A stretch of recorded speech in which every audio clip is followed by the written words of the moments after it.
Hey there, Club Scouts, it's Riley, and before we get back to the show, I wanted to talk to you about some recent changes to Bigfoot Collectors Club. Bryce is stepping down from his role as host and producer of the show. We've agreed to his resignation, and we wish him all the best in his endeavors moving forward.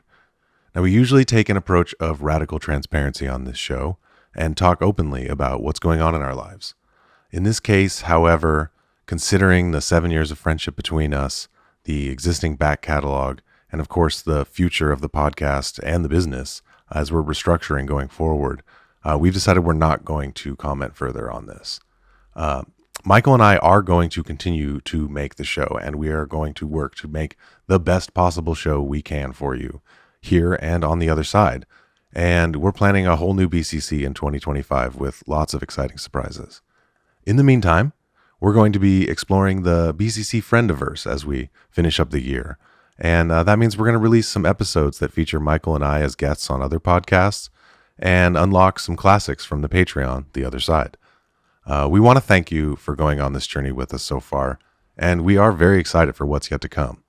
So that said, on with the show.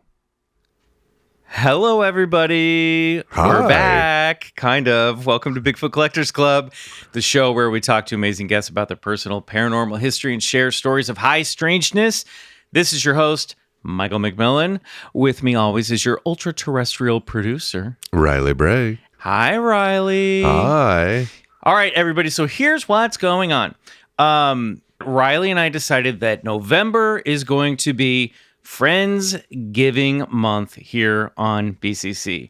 What we're going to do is every week we're going to unlock an episode from our Patreon that features one of our best BCC buddies. And if you join the Patreon this month, a percentage of all of your pledges is going to go to the LA Food Bank as a way to give back to people who might need a little extra love this month. Yeah. And when we say a percentage, maybe we should choose like what that number is, because a percentage could be 0.0000001. I think 10%. Maybe. I like 10. Let's do 10. All right. Yeah, 10% of our pledges Yeah. are going to go to the LA Food Bank, and that's going to go to people that really need it. So I did want to let everybody know that if you join the Patreon, do us a favor and do it from your computer on the Patreon website. This is because effective, I believe, November 1st, if you sign up on the mobile app, Apple is gutting Patreon creators and taking 30% of your pledges away from creators and just hoarding all that money because, as we all know, Apple needs more money. And actually, to be honest, I think it's doing yourself a favor, because I think the way that we have it set up is it's just 30% more expensive if you sign up through the app. So there's really no reason to pay that. You just go to patreon.com, sign up there, and then use the app as normal. It's the workaround for this truly ridiculous price gouge they're doing. It has to do with just Apple Store hosting or whatever. But yeah, so join it. But join it from the internet, not your phone.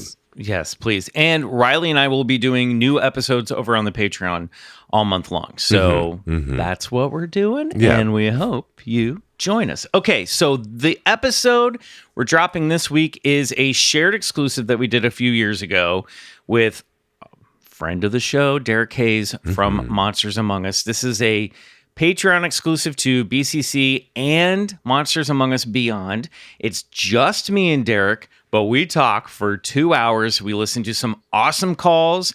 Derek tells me a very cool UFO story that I had never heard before. It's also kind of like he does a really fun thing where he sort of bases some of the calls from places that I lived in my life, which I thought was pretty cool. We love Derek. Everyone should check out Monsters Among Us. It's a great show. It's also, I think, a fellow Q-Code show as well. So we're happy to share this episode of Monsters Among Us Beyond with me and Derek Hayes. Now, Michael, considering that this is BCC Friendsgiving, what dish is this? If each episode is a dish coming in for the Friendsgiving, what do we got here? Well, this is a pretty hearty meal because it's a long episode, but I don't know if it's the main course because we're not too close to the holiday in question yet. So this might be like the hors d'oeuvre spread that's like laid out before everyone sits down to eat. Like this is like the cheese. This is like a charcuterie. We're talking charcuterie. All right. Yeah, I think this is a charcuterie. This is a Friendsgiving charcuterie board. I love it. All right, great. Well, enjoy your first serving, my friends, and welcome to our BCC Friendsgiving month. Hey there, folks. I just wanted to give you a quick warning that Michael and I use some colorful language in the following episode. So if you have children listening, this might be a good episode to skip.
Good evening and welcome to Monsters Among Us Beyond, number 50. I am your guide, Derek Hayes. Hello folks and welcome back to another Beyond episode. It's a pleasure to have you here with us this evening. And tonight we're going to circle back to this Rewind series. And tonight's guest is special indeed. Now as a podcaster myself, I don't often get the chance to listen to many other shows. But on that rare occasion, I have a short list I go to. And one of the men behind one of those podcasts is joining me this evening. Well, you might know our next guest from television shows such as True Blood, Hot in Cleveland, and Crazy Ex-Girlfriend, but you likely know him as one of the hosts of the podcast Bigfoot Collectors Club. Joining us on this evening's Rewind is Michael McMillan. Michael, thank you so much for being here. Well, hello, Derek. Thanks for having me. I appreciate it. Ooh, I'm on the Patreon. Ooh. Yeah, you're on the... Well, you guys, you're the other side, and ours is Beyond, so we kind of have the same idea going on here. There you go. And then, you know, like somehow those two realms meet over here, I guess. It's like a melding of universes, I suppose. Yeah, it's like, you know, the old, if you ever read Wizard of Oz, how you'd look at the old maps and there'd be like, there's Gillikin country, there's Munchkin country, and they all touch. So you're beyond, we're the other side. It but we're sounds all part terrifying, of the I'll be honest. That movie gives me the creeps. Oh, yeah. I'm one of those people. I don't know what it is. I don't know if it's the folklore of it or just the imagery, but that movie creeps me out. Well, then certainly you're creeped out by Return to Oz, because Return to Oz is the scariest movie of all time. I haven't even seen it. Probably for that reason, yeah.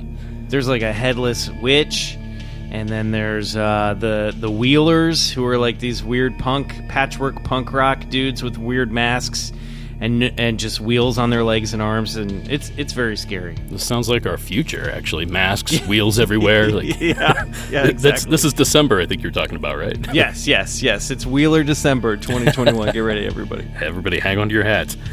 Well, Michael, if you don't mind, for those of us that don't know, I know who you are, but I guess some of my listeners don't. Could you tell us how you got into the paranormal? What was kind of your catalyst to kind of delve into all this crazy crap?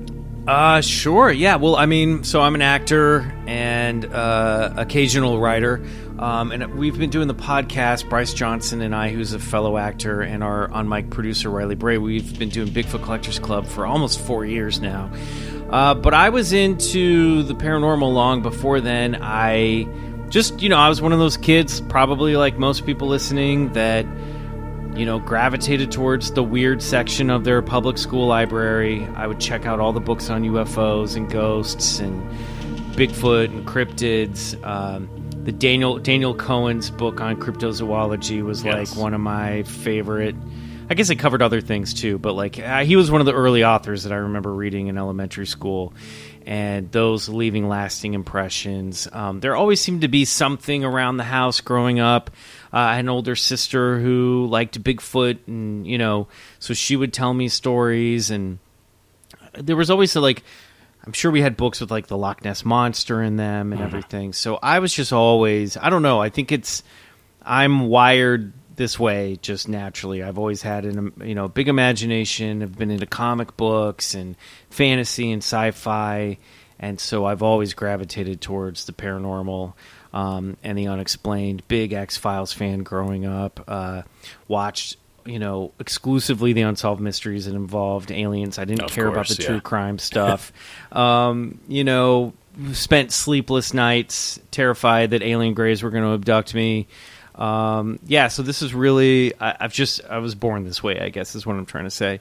But yeah, so I wanted to do a podcast and was looking to do something at the time that kind of took me out of the daily, rigmarole of auditioning and the business, and kind of wanted to do something that was a little bit more left field. Obviously this has changed, I think, a lot in the past 4 years as well, because there are so many paranormal podcasts and stuff, but I wanted to, I talked to Bryce about creating something that would be a more conversational, a little bit more fun, not taking the subject super seriously.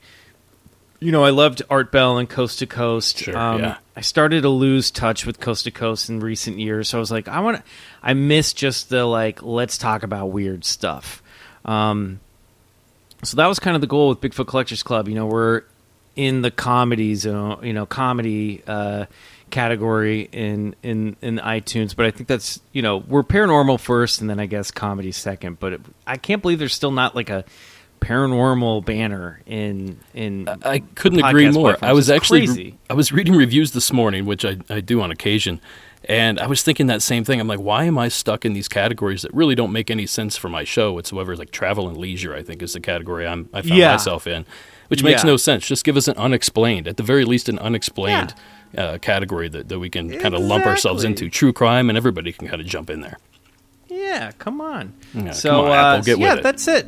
So I've just always been into it. And I had some weird experiences in the couple years leading up to the podcast that I think probably pushed it over the edge for me to go, okay, let's talk about this stuff. Because Bryce and I would get together because we've worked together a couple times as actors, and then we'd get together every 6 months and have lunch and complain about auditioning, and then always our conversation would gravitate towards the unexplained, and I was just like, this should be the show. Let's just do this. Let's talk about this stuff.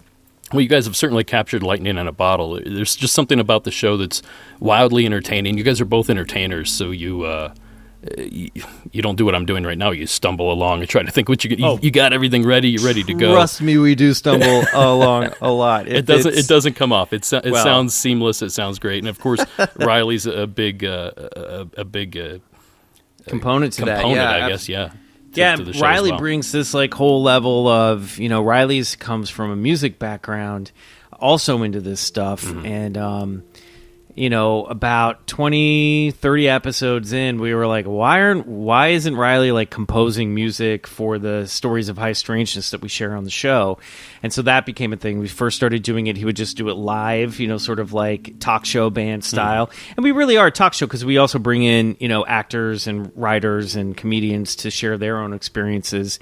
But we've been mixing it up, especially during the pandemic. We've been doing more deep dives with just the three of us, so it's not always guest heavy, but it's a chat show.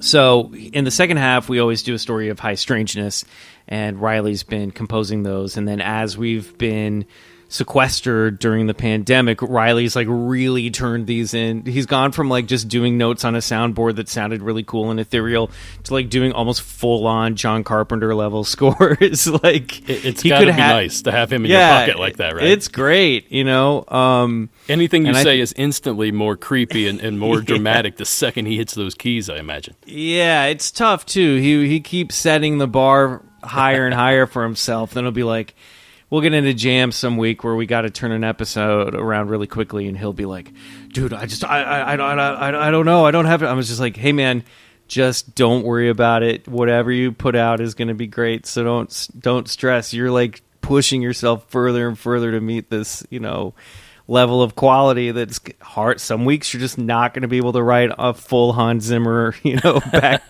background to this. So don't worry about it. It's nice to strive for that, though.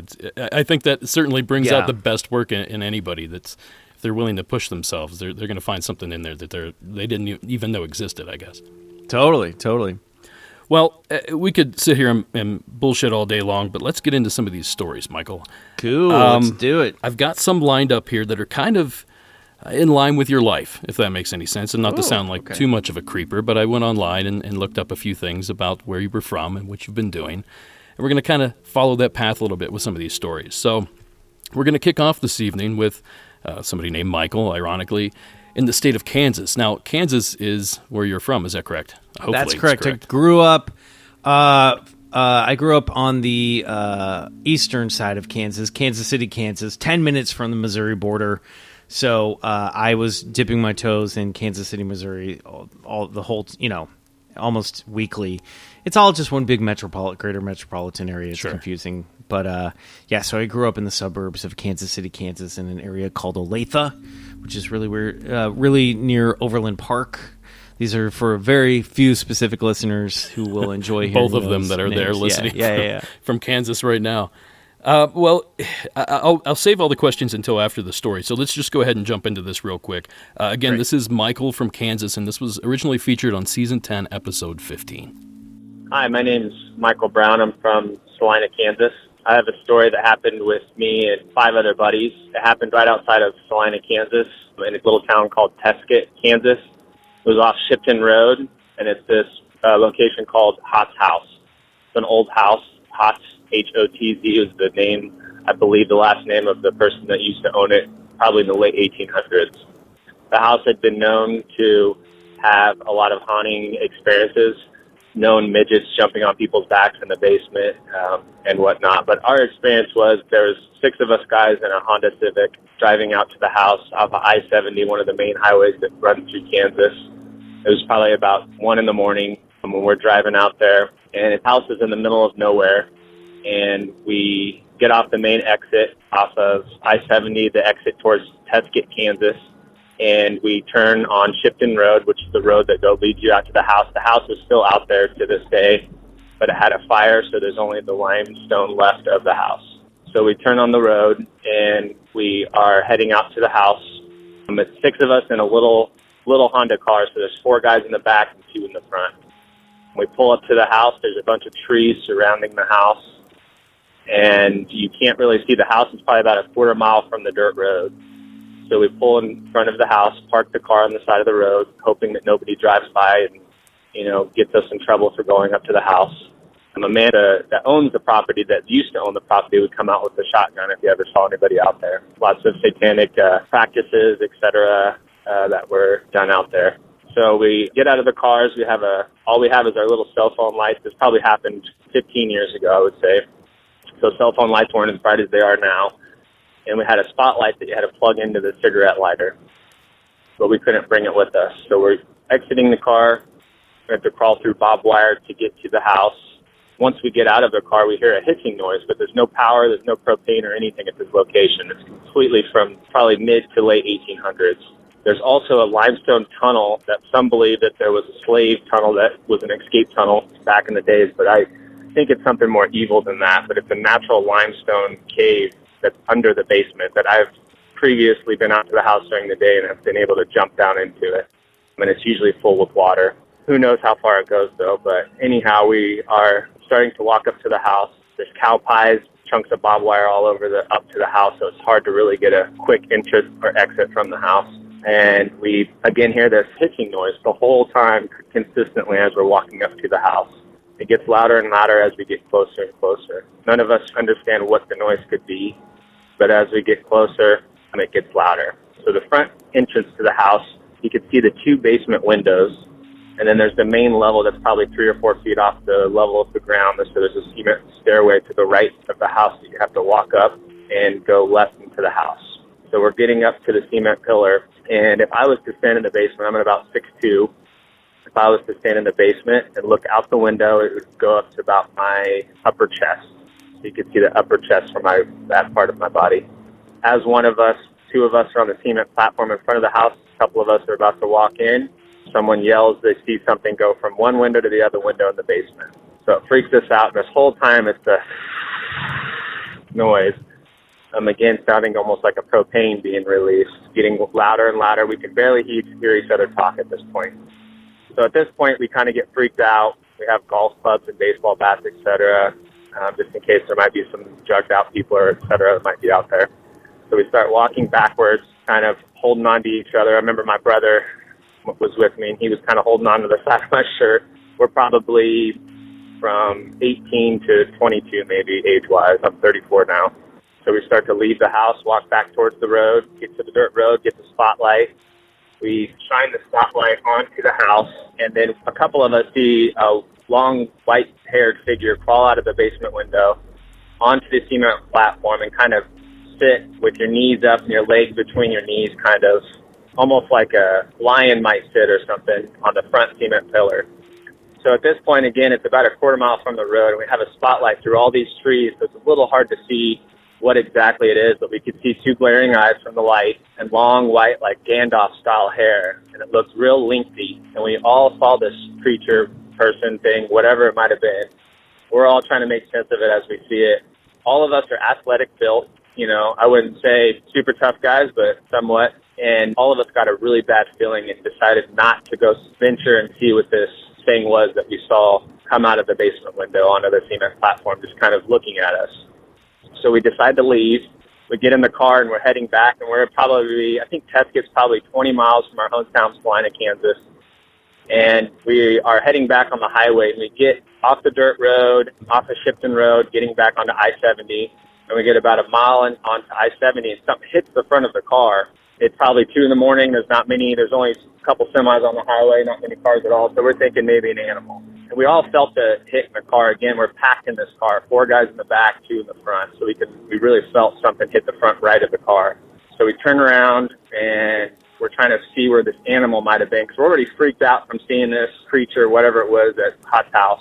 So we turn around to try to see the animal we hit. And about a mile or maybe a half a mile past that same point, roughly where that first time we got hit was, something hit the front of the car again, the right side, shredded the front tire, but then it popped the tire, just the tread came off.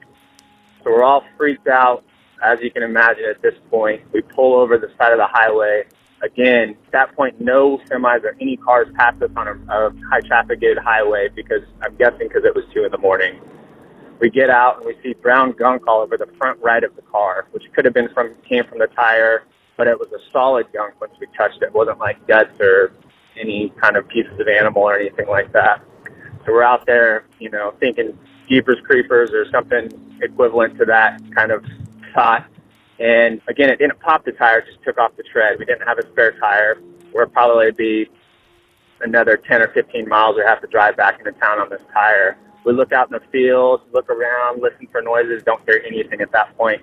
So we slowly drive back 40 miles an hour on a 75-mile-an-hour highway, get to a gas station, and all just quietly kind of went our own ways at that point. And to this day, we have no idea what it was. But my boys and I really enjoy your stories, and thanks for the time.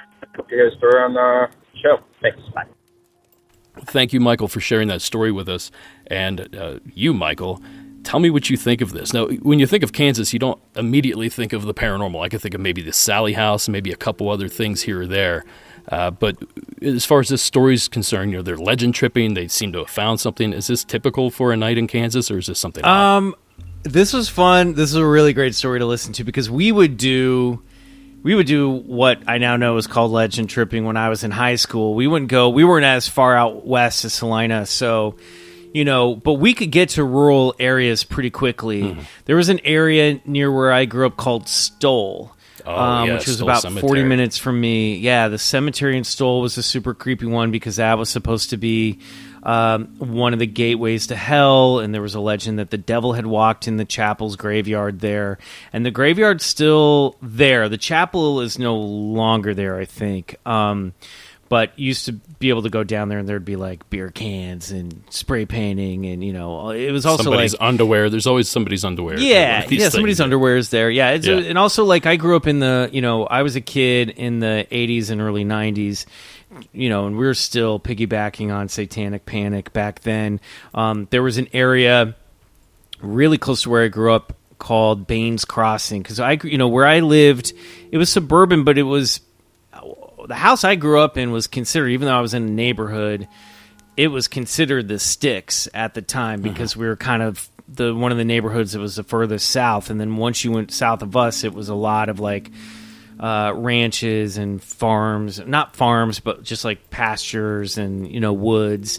I grew up in a really bucolic little neighborhood with, a creek running through and woods next to me. So it was really easy to access spooky stuff in my mind. There was like an old farmhouse in the woods, the foundation of an old farmhouse next to me.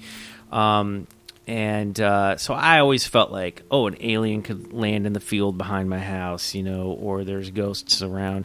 But Stoll was one of them, and then this other one, Baines Crossing, which was rumored to be a place where Satan worshipers would get together and sacrifice animals. So people would always go down there and try to find animal bones and weird stuff. And I think usually you would just find stuff that other teenagers had gone down there to look for stuff, and left shit. But yeah, this makes a lot of sense. I mean, Kansas is a really spooky place, big wide open skies, long stretches of nothing. I-70 where Michael's talking about. If you've ever driven between, Kansas and the West Coast, that is the worst part. It is rough. It's rough. The Garden of Eden is out near that area, which is really cool. This artist, I can't remember his name at the top of my head, but he was like around the turn of the century. He built this all these cement statues and gardens and sculptures, and then he buried himself in a mausoleum there with a glass coffin top where you can go and look at his body, and he's still preserved there. That's one way to go out, I suppose. Yeah, I think Kansas is especially back in the day, back in the early 20th century, Kansas, we think of Kansas as being very conservative now, but it was a real leftist, radical place, and a lot of weirdos lived out there, a lot of artistic people.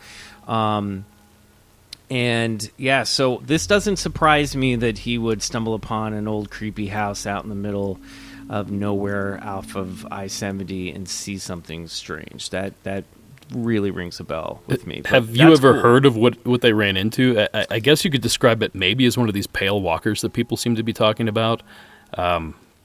Yeah, what's up? Are you familiar with those at all, I guess? I'm not really familiar with a pale walker, no. I'm not. Well, from the calls that I've been receiving, and I've probably maybe close to a dozen over the past couple of years, it's this humanoid creature that's seen.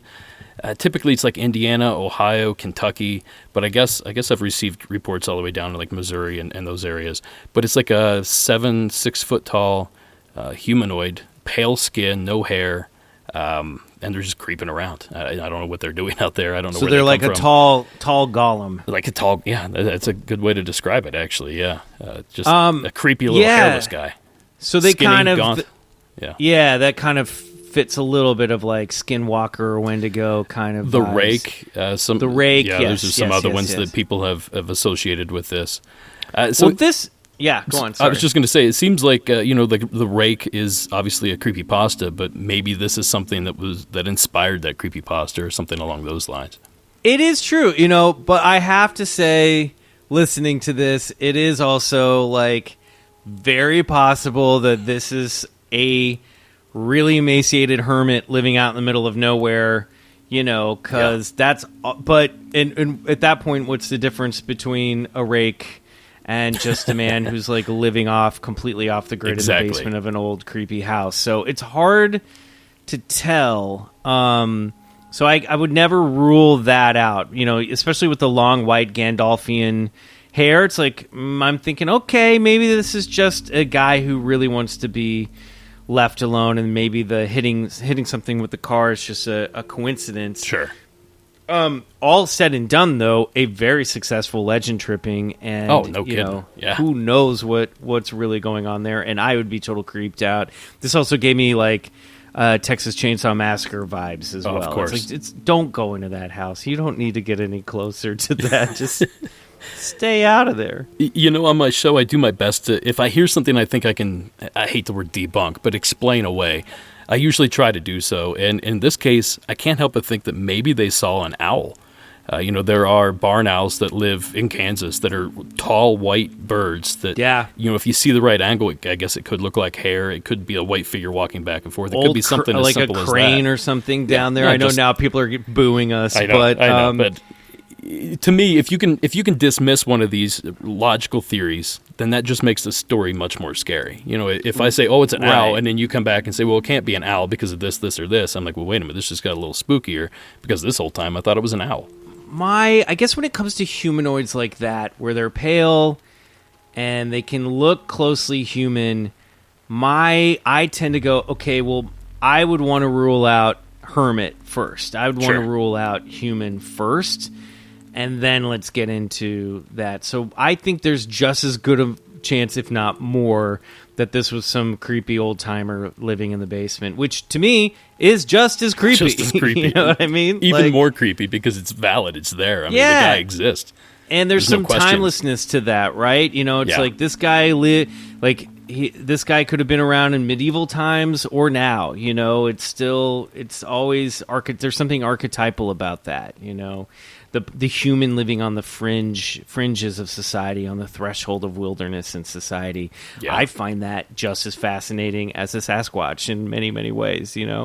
And the thing I can't help but think of is put yourself in the hermit's shoes. He's there 2, 3 in the morning at his house or his home, whatever he's made out of this place, and suddenly a car full of teenage kids shows up. That's got to be terrifying on his angle, too, if this is a hermit in there. Yeah, or he loves to freak them out. Yeah, so that's he's his favorite thing. Showtime. Let me strip down. Let's go perch like a lion on this rock and freak these kids out. That's what I would do. Honestly, if I was an old hermit, I'd be like, let's give him a thrill. That sounds like a great time, actually. It's a good way to pass the evening. Well, I enjoyed that story, and it's actually hard for me to find some stories out of Kansas, so this was one of the better ones, and I was happy that Michael called it in. There's a lot of like ghost stories, Western ghost stories. You get down into Dodge City, which is in Southwest Kansas. You can find some cool stuff. There's also, it's not as widely popular, but there are some UFO abduction stories out in Western Kansas. We did one recently. We were covering the summer, all summer long. We've been doing Wet Hot Alien Summer too. I have my T-shirt. So. Yeah. Oh, thanks. So we just recently covered the stories on the Michelin UFO knots. Yes. And these are entities that are, for lack of a better description, described as looking like the Michelin Man. I think they're probably some kind of suit or astronaut suit, but like ribbed like the Michelin Man. And there was a couple out in Western Kansas who were abducted. This is like in the 70s, I think in 1976. And their abductors were those Michelin Man type entities. They had sort of a typical Betty and Barty Hill, like they were poked and prodded and sent back down, and drew pictures of these weird, they almost look like a cross between alien grays and a Michelin Man.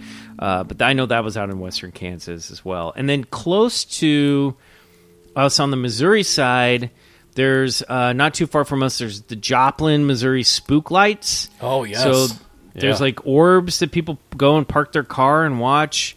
And then there's something near us, like about a half hour where I grew up, there's a creature called a Ridge Runner.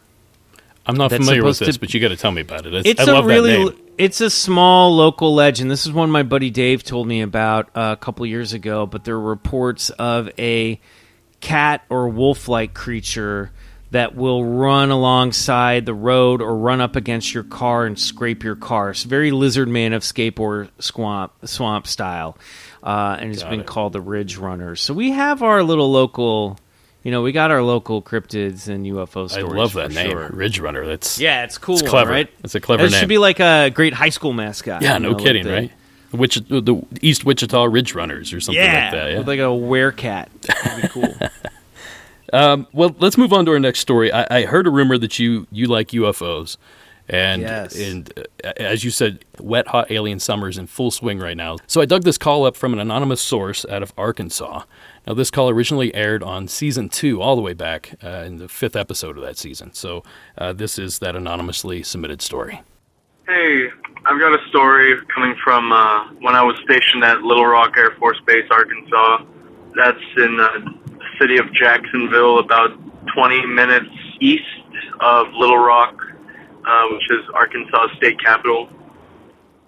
So I worked graveyard, working with the C-130s, the cargo planes that they got over there flying training missions. And I worked the grave shift for about 3 years. It was about 6 a.m.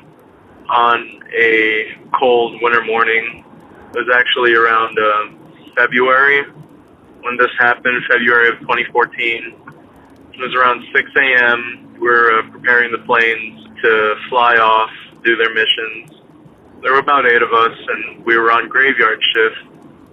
Well, around 6 a.m., we were getting ready for shift change, but to avoid that noise, we go out onto the flight line, drive out there with our bread truck, stand in front of the jet, make sure it's ready for takeoff, all that stuff. But usually doesn't take too many people, so for the most part, there's like 6 of us out in front of the planes, kind of talking, hanging out, getting ready to get off work.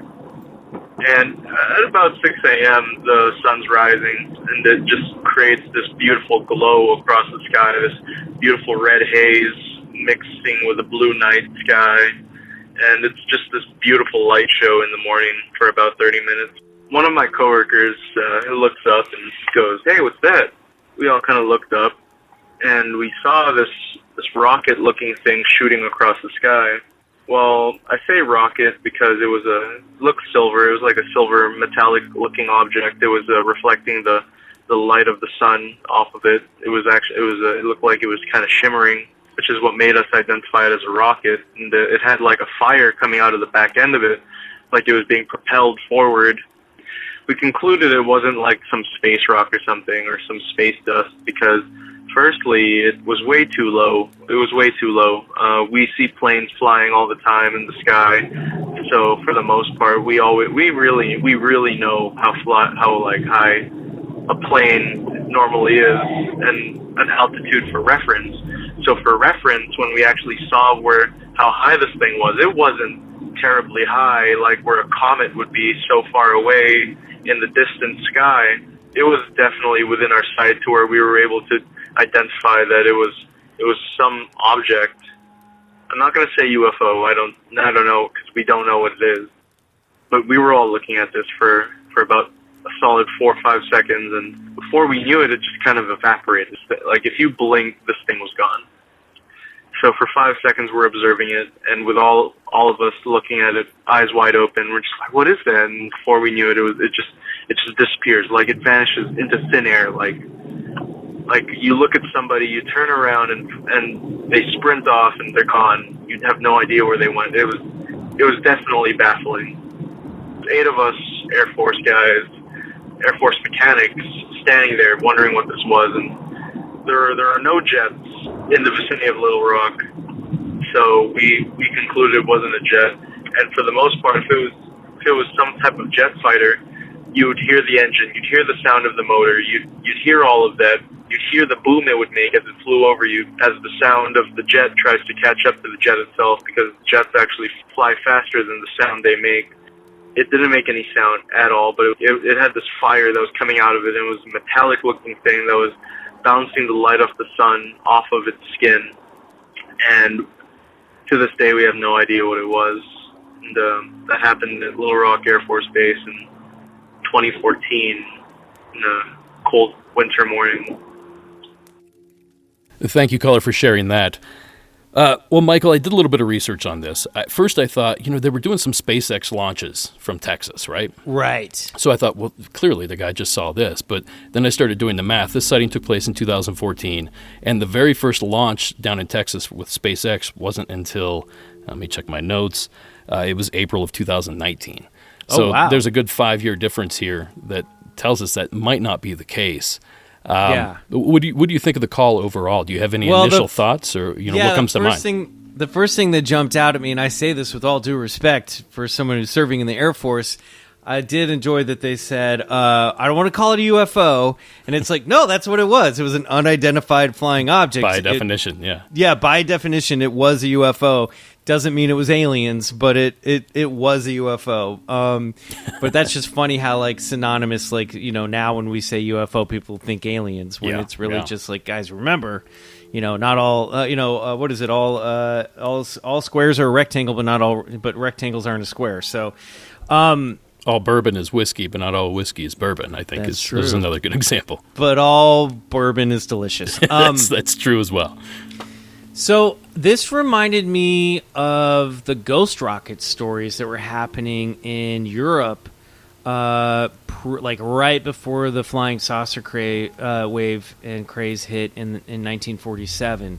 So like I'm not familiar with these. You're going to have to elaborate a bit, I think. Well, so in between World War II and then 1947 out here in LA. So 1947 saw a huge flap of...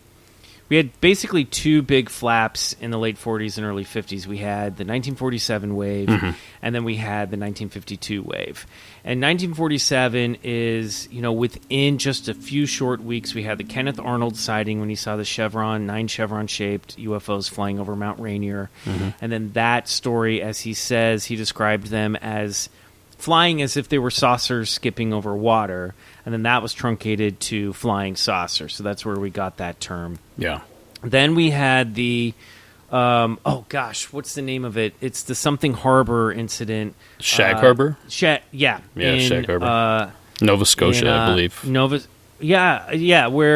Or it was on, I think it was on the other side. Wasn't it up near Vancouver Island, I think? Am I thinking of the same? This is the one where, like, the guy and his son... claimed to be in a boat, and donut-shaped UFOs hovered over them and dropped a bunch of metal debris. I think we're talking about two different cases. Man, I can't think of the one you're thinking of that did take place in just outside of Seattle, I think. But Shag Harbor actually took place I don't think we've done Shag just outside Harbor. of Nova Scotia in 1967. Okay. Ironically, I just watched a report on this like yesterday, I think. And they did some missions to try to find the crashed craft at the bottom of the ocean. But what they think happened is it actually submerged and then just took off. Whereas what you're talking about actually dumped molten lava down and killed a dog, I believe. Part of that story. Exactly. That's my least favorite part. I'm talking about the Maury Island UFO. That's right, Maury Island. Yeah. So apologies, everybody. So that was one where Ray Palmer from Fate magazine and Kenneth Arnold, because this happened like within a week of him doing press, went up to investigate it. Seems like there might have been a weird hoax, but they also met these like government men who then mysteriously died in a plane crash after they met with them. Also has some early MIB stuff. And then we have almost next week we have the Roswell incident. So that's all 1947. It's a busy week.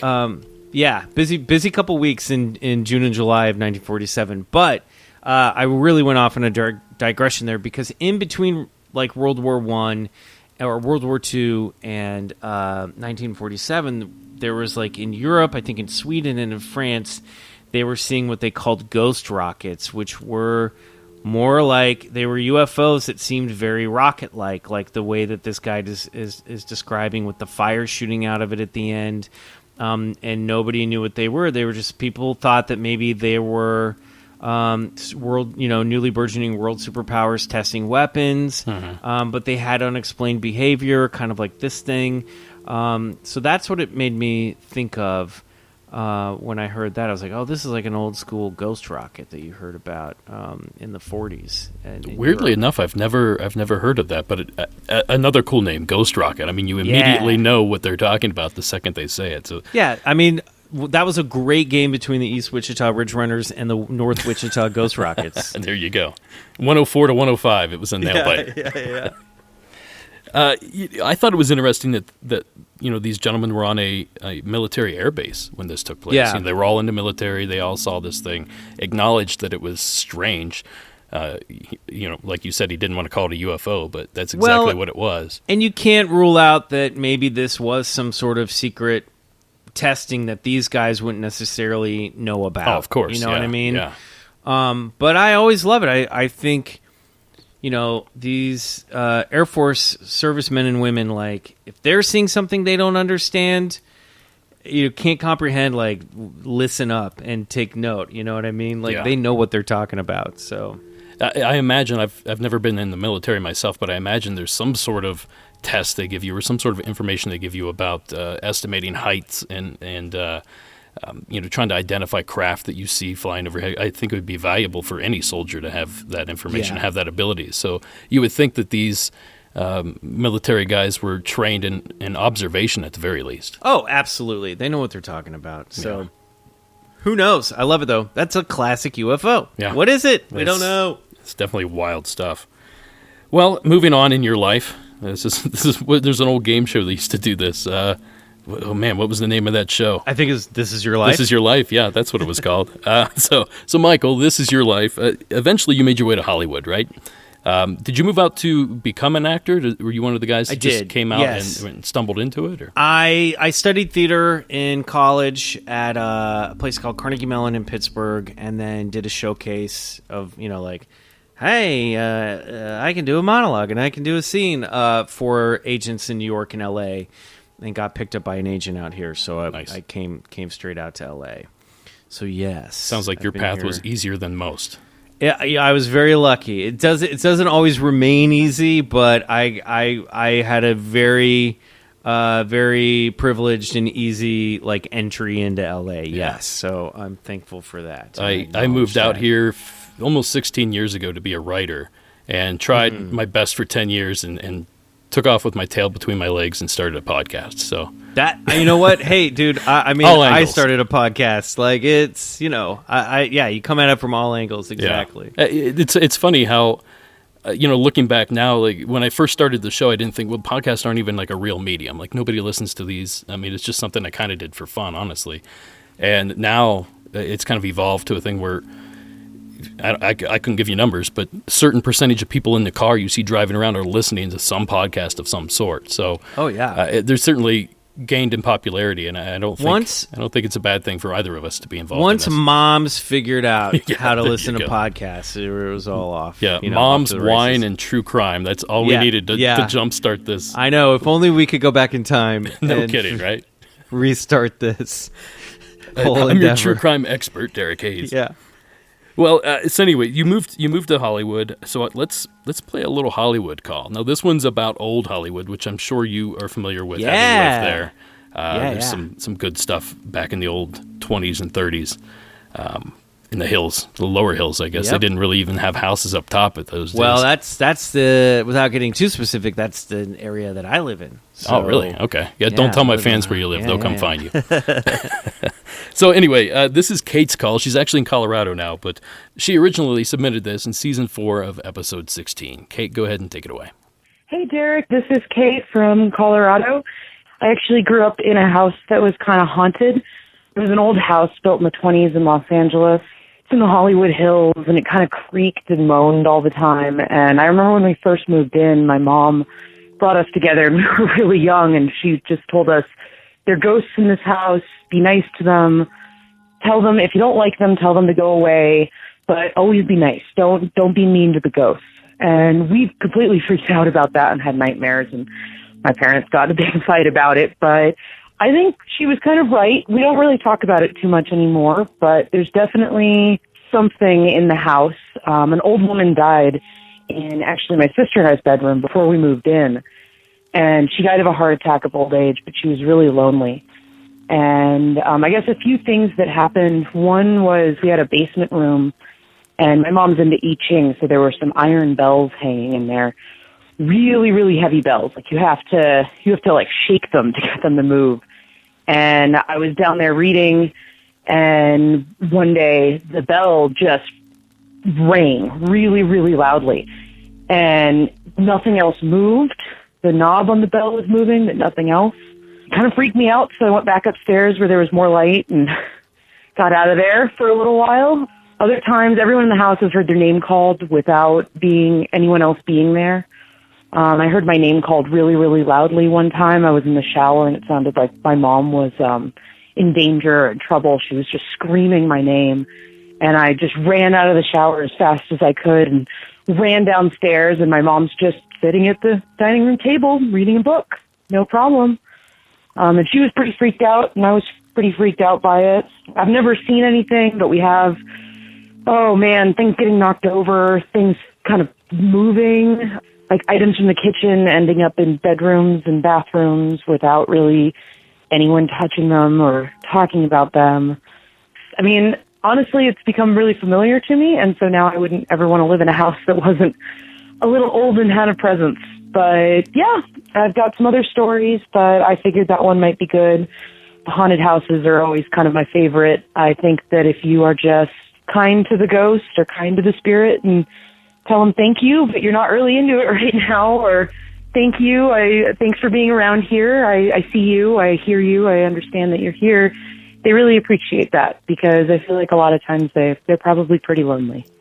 So, yeah, when I move into a house, I thank the house for letting me be there now. And it's brought pretty good vibes in my life. Anyway, I hope this is usable, and I really love your show, and thank you for doing it. It's great to hear everyone's experiences, and there have been some it's really inspired me. So thank you. Have a wonderful day. Thank you, Kate, for sharing the story. So, Michael, are you familiar with any hauntings or anything like this in this area? Like, I've heard you talk about them before. What can you tell us? I live in this area, and I feel like the hills themselves are haunted. I've had paranormal and unexplained activity. I've been in this building that I'm in for over 10 years now, about 11 years. And I've had weird shit happen here that I can't explain. I've seen orbs float through my bedroom at night. Self-illuminated or reflecting? Self-illuminated. There you go. Like little bright gold and blue orbs like floating a little through. Christmas light just floating. Yeah, right? a little, yep, Yeah. coming down through the window, just passing through the walls. I haven't had any ghostly activity here, but as listeners of Bigfoot Collectors Club know, I have had a very strange encounter with an entity outside of my building. We can talk about it in a minute. I don't want to steal thunder from this story, so we can talk about that. But yeah, definitely, I feel like this area was already brimming with activity before anybody settled here, and I think there's some old weird stuff happening here. Well, it's a super old area. I don't think people realize it, but L.A. was settled by Europeaners in like 1760s. That's pretty old. It was kind of, so you had San Diego and you had San Francisco, and those were like the big, like fancy port towns and the respectable port towns. And then L.A. was kind of like the Mos Eisley spaceport. It was like where the scum and villainy hung out. It was, I think there was maybe I'm making this up, but I think that there used to be like silver mines around here or something, but it was kind of a shitty port. And it was like if you were a scoundrel, you would hang out here. And it wasn't really until the movie business came out here and people started building, because there was space and it was cheap. It was really the film industry that made Los Angeles a big town. Yeah. But before that, it wasn't the big port town that San Francisco or San Diego were. And that wasn't until like the late 1890s, right? That yeah. film really became a early thing. 1900s. Yeah. So this was like a Wild West port town. Like if you're playing Red Dead Redemption 2, this would be like the city where all the like smugglers hang out and shoot you if you piss anybody off. This is where I'd be hanging out, probably. Let's be honest. Yeah. Those are my people. I'm also like paraphrasing history that I read like a long time ago. So if I'm wrong about any of that, as long as it's entertaining, that's half the battle. Yeah. The other thing that, again, I'm just remembering things that I heard too, but there's a lot of missions that run all the way up the West Coast here, and I'm pretty sure one of them was actually in where downtown is now, and that's sort of why people congregated to that area and sort of built it up. It started as, a religious center. Yeah, that would make a lot of sense. And then in the early, like 20s, like 10s and 20s, and maybe into the 30s, I'm not sure about the exact time and date, but like where I live around here, there was a bunch of like new age societies that started up. There was the Crotona Society. It was like a spiritual movement, and they were going to build like the utopian village here, and that fell through, but you can still see like the old walls of where that convent was. And then there's not too far from here the Vedanta Church, which is I think it's got to be, I don't want to say what religion. I think it is based in an Eastern religion. I'm not sure which one. It might be Hindu or Buddhist. It might be its own version of that. I'm not sure. But I know like Aldous Huxley like hung out there and would, meditate and then go home and like trip on mescaline and like, so there's like this in this area. There's a lot of like new agey stuff, and of course now, not too far down the road from where all of this was is like the big Scientology Celebrity Center. So there's been all these versions of like new age thinking and newer religions here. And you missed the Manson family. You missed there's a lot of serial killers that have operated out of that area. They were up in the valley. Okay. Well, they did a lot of their work down, I guess, in the hills. Did. That's true. Yeah.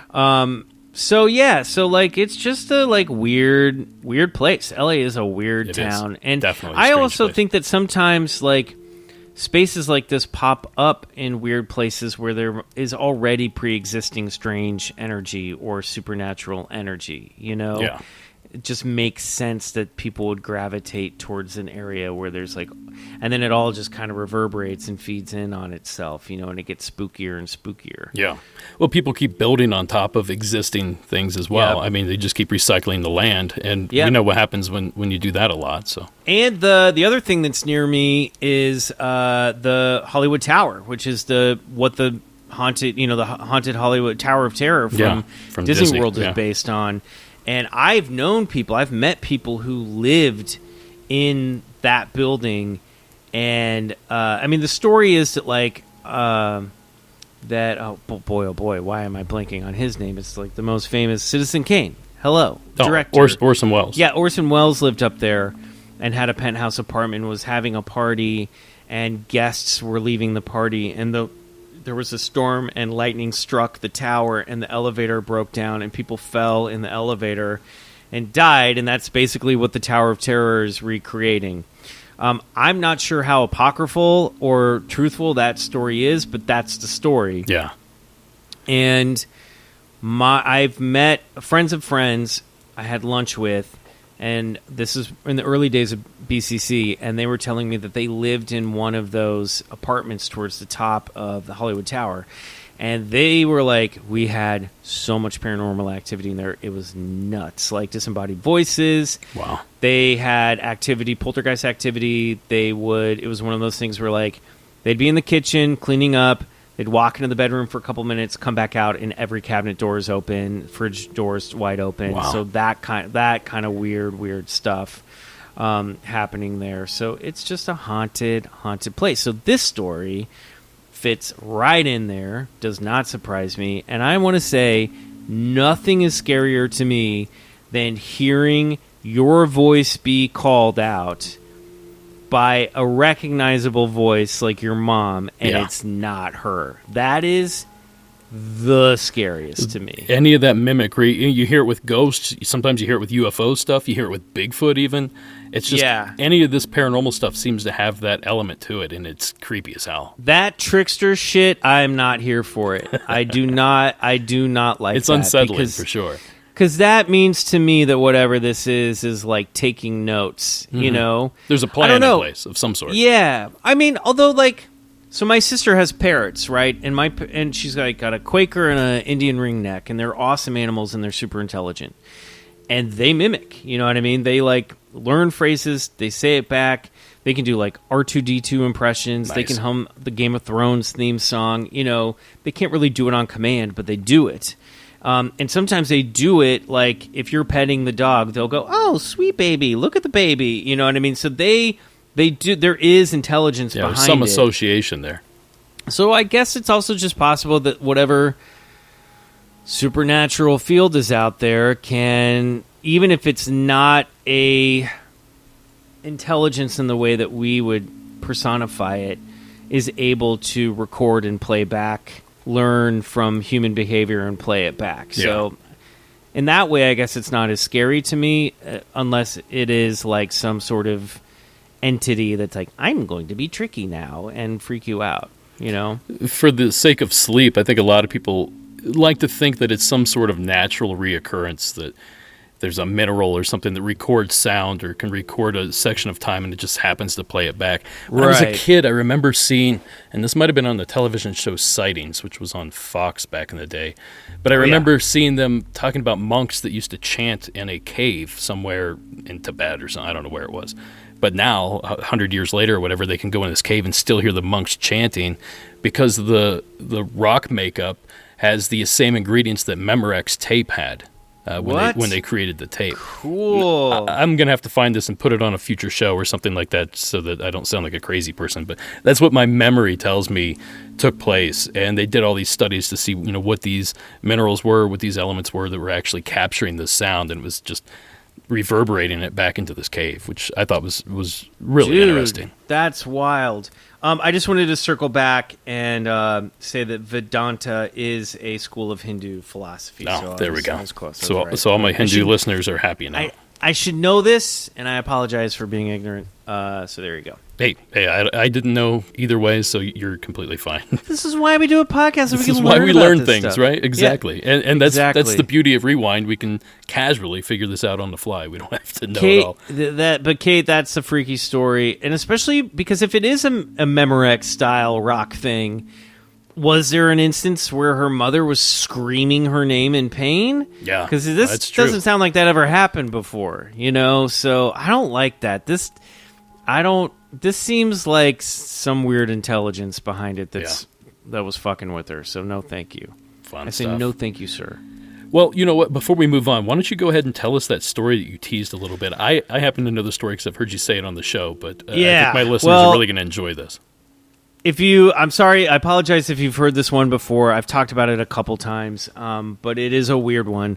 Long story short, I will preface this by saying I had just been out to Roswell for the first time a couple weeks before.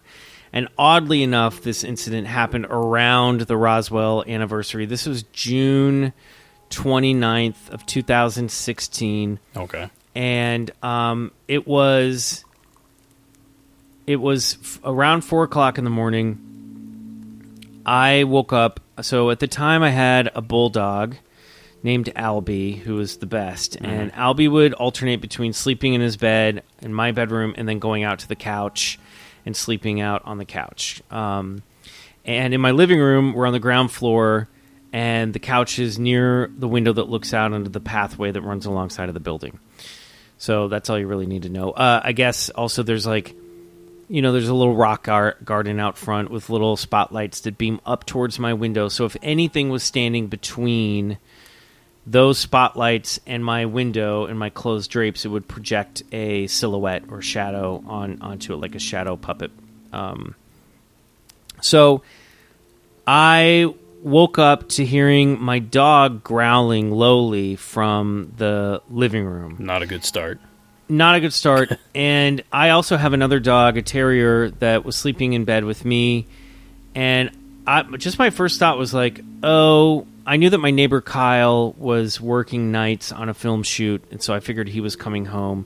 But Albie knows him and doesn't growl, so my only thought was like, he's going to start barking, and then Violet will start barking, and they're going to wake everybody up, and I didn't want that to happen. But I was slowly coming to, waking up, and hearing him.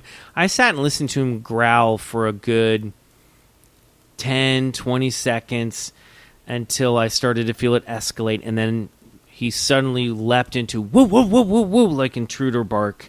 Oh, no. My terrier jumps off the bed. She runs out, starts barking her high-pitched guard dog bark.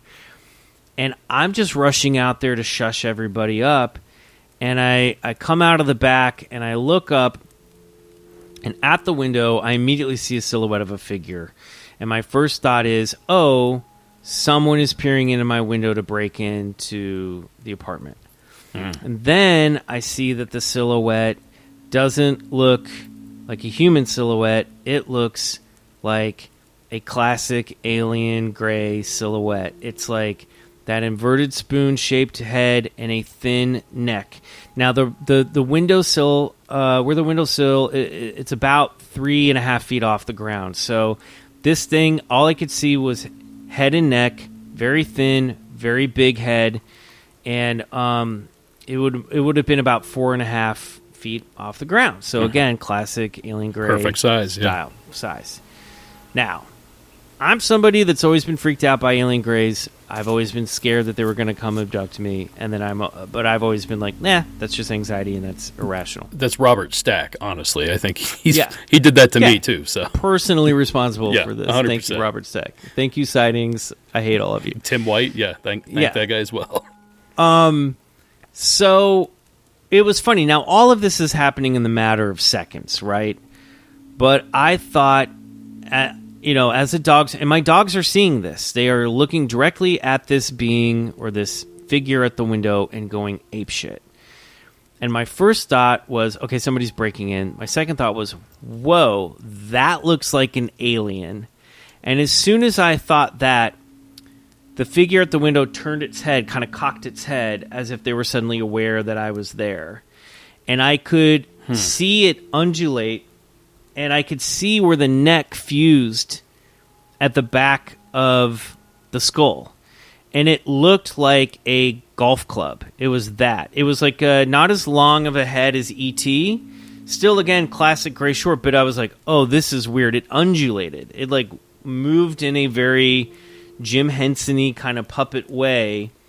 And then when it moved, you hear, like, stories of, like, why didn't you get a camera? Why didn't you do this? Why didn't you do that? Mm-hmm. And I'm standing 30 feet away.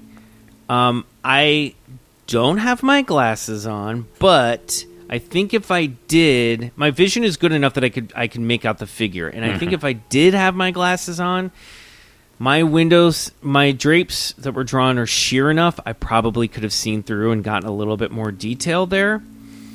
Would you have wanted to, I guess, is the question. I don't know. There. Well, looking back, I don't know. Yeah. So it undulated, it turned its head, and that's when I went, oh, shit. And I turned on my light and the hallway, and this thing just took off running towards the back of the apartment. Now, dogs are losing their minds. I quickly grab my glasses.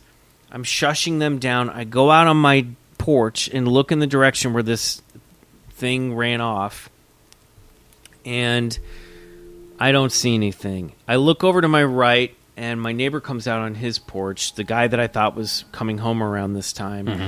He's like, what's going on? And I didn't want to say what I thought I saw. I just said, there was somebody peering in my window. And he's like, dude, you are freaking me out so much right now. And I was like, why? And he goes, because I got home about an hour ago. I've been winding down. I've been watching Netflix in my bedroom. And I kept taking my headphones off and looking around because I could have sworn there was something in my apartment watching me. Oh, wow. And I was like, okay. So we did a sweep of the perimeter and could not find anything. And if a human had been back there, we would have heard and seen somebody get up and run. We have a little back alley that they could have gone down. But nothing. That's wild. So I go, hey, will you humor me? Will you come stand right here? And he's like, sure. And I was like, can you just like bend down and look in my window? So I went back in. I stood where I was standing. I looked at it with my glasses on and my glasses off. And the figure of Kyle, who was like a 5'8", 5'9" man, bending over, looking at it, looked nothing like the silhouette of what I saw. Like, you could see shoulders. You could tell that somebody was hunched down. I was like, nope, this is not what I saw. I saw thin neck, big head. And if my dogs hadn't seen it and been the ones to alert me to it, I would have thought I had hallucinated the entire thing. It was wild, and I have to, like, take into account, okay, I didn't get a clear image of this, so maybe it was something that, that just looked like an alien. But I'm telling you, this looked like on-the-nose, cliche, Steven Spielberg, Close Encounters alien. Like, it looked like it was the same shape as the figure that stands outside the craft at the end of Close Encounters and like raises its hands up towards the craft. I can picture it right now, yeah. It was all, and this is the other thought that I had like in the moment, and at the time I was like, that was almost too fucking cliche. You know what I mean? Like the clichéness of it made me go, well, that couldn't have been that, because that was so fucking on the nose. Yeah. You know? And it's a gray alien. I mean, if you really think about the description you just gave, what else could it possibly be? I suppose somebody with a deformity, possibly, but that is the closest thing in our vocabulary that I can point to and say that's what this looked like. Yeah. Now, no other phenomenon, no light phenomenon, no strange dreams that night, no sense of missing time. No UFO eyewitness stuff happened. I checked around for stuff the next day. No reports of any of that stuff. I don't know what this was. I will not go, it was for sure an alien gray that came out of a spaceship. I'll say that's the closest thing that I have to describe it. My gut kept telling me that I caught wind, that I saw something, and actually I only saw it because my dog saw it first. I got a real sense that this was something that was more akin to like a leprechaun or a gnome or an elf. It's almost like I got the Jacques Vallée vibe from it, that this was some sort of elemental or interdimensional thing that exists here, that has the ability to cross over and pass through, and I was not supposed to see it. Yeah. It made me feel like I felt more like the character in a story who catches a leprechaun sitting on a toadstool than I did a person seeing an alien out of a spaceship. And that's just what my gut told me. It was almost like I caught a raccoon in the wild, but this is more rare than your typical woodland creature. Sure. And I don't know if that means that it is sort of some sort of elemental that's based here, some spirit entity. Again, I've told you I feel like these hills are weird and haunted. So, but I almost had that sense more than it was something out of a spacecraft. But it looked like a gray. So I don't know. You know what I mean? And it's a crazy story. And I have to consider myself an unreliable witness in the story as well. It's frustrating, as I think a lot of these eyewitness stories are. Yeah. Because there are boxes there that I couldn't check. But I'll tell you, the thing that I keep going back to is like my dog saw it first. My dog saw it. And had they not alerted me to it, this thing would have just walked by and I never, ever, ever would have seen it. Yeah. Well, there's something different about you just telling the story of you seeing something strange, and then you telling the story where I saw something strange and both of my dogs saw the same thing and reacted to it. That gives you all sorts of credence. And my neighbor being like, I felt like something was watching me. It's just weird, It was a weird situation, weird thing that I can't explain. That's it. You know what I mean? I cannot explain it. Ironically, I have a story that falls in line with this pretty well. This took place in the 60s. I don't have the exact date here, but we'll find out here very shortly. This episode originally aired in Season 7, Episode 19. And again, this is Anne from California. Hi, my name is Anne, and this is my mom's story. It happened in Los Angeles, California in 1960, 1961. I was just a baby, but my mom has always told this story, and it's always the same. Anyway, my parents had immigrated from Europe in like 1957, so my mom was a homemaker with two little kids at the time. She didn't speak very much English, and she certainly didn't read or write any English. We lived on a property that was pretty large. It was about an acre, and it was in the shape of a rectangle. There was a house in the front where my aunt lived, and we lived in the house towards the back of the lot. So anyway, she was doing laundry, and we didn't have a clothes dryer, so she would always take the clothes out and hang them out on the line.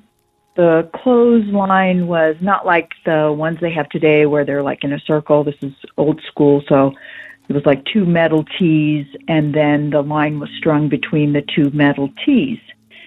So anyways, she was taking the clothes out onto the porch, and it was a sunny morning, nothing unusual. So she stepped out, and she had her basket of wet laundry in her hands, and the house was kind of elevated, so she had to go down these steps. And so as she's carrying the basket, she's looking down at the steps so she doesn't fall. And then once she hits the ground, she starts walking towards the clothesline. And as she's walking, she's looking at the clothesline, and she suddenly stops because she sees standing underneath the clothesline is this little silver man. And she said she just stopped and was completely frozen with fear. And so she's looking at him, and he starts motioning for her to come. And she says that she hears in her head that he wants her to come. So she said she dropped the basket, and she turned to run back in the house. And she said the next thing that she remembers is that she's in the kitchen, and it's not the morning anymore. And that's all that she remembers. She doesn't remember anything else. So shortly after that, we moved to a suburb of L.A., and now it's like the 1960s, UFO talk is everywhere. And so I'm telling my friends, the subject comes up, so I tell my friends about the story. And when my mom finds out about it, she's like not happy, and she tells me, don't tell anyone about this story. And I said, well, why not? Isn't it true? And she said, yeah, it's true, but no one's going to believe you, and I don't want people to think that I'm crazy, so don't tell anybody the story anymore. So I didn't. But then later on as an adult, I've always been interested in UFOs and hauntings and all that stuff. So I asked her about the story because as I'm reading all of these different tales about UFOs and such, I always thought when she told me about the little silver man, I always pictured the silver man being like an astronaut with his silver suit on. But she said, no, that's not what he looks like. And when she described him again to me, I realized what she was describing was what I would think would be a gray alien. Yeah, it's a really strange story. But that's it. And just wanted to tell you how much I enjoyed the podcast, and I think you're doing a great job. And I have other stories to tell, so I may be calling back. Thanks again. Bye. Thank you, Ann, for sharing that with us. Michael, this is pretty similar to what you're describing, right? I mean, a similar build to the creature, same location. Yeah. Do you see any other similarities here that ring a bell to you? I mean, the thing I like that her mom describes this as a little silver man, mm-hmm. and I think it's noteworthy that this happened before the term alien gray was in the lexicon. Yeah. And in some of these early alien gray stories, you heard about them wearing silver jumpsuits. So I think this all tracks for the time and place. Again, no UFO involved, mm-hmm. no bright lights, just the appearance of the figure.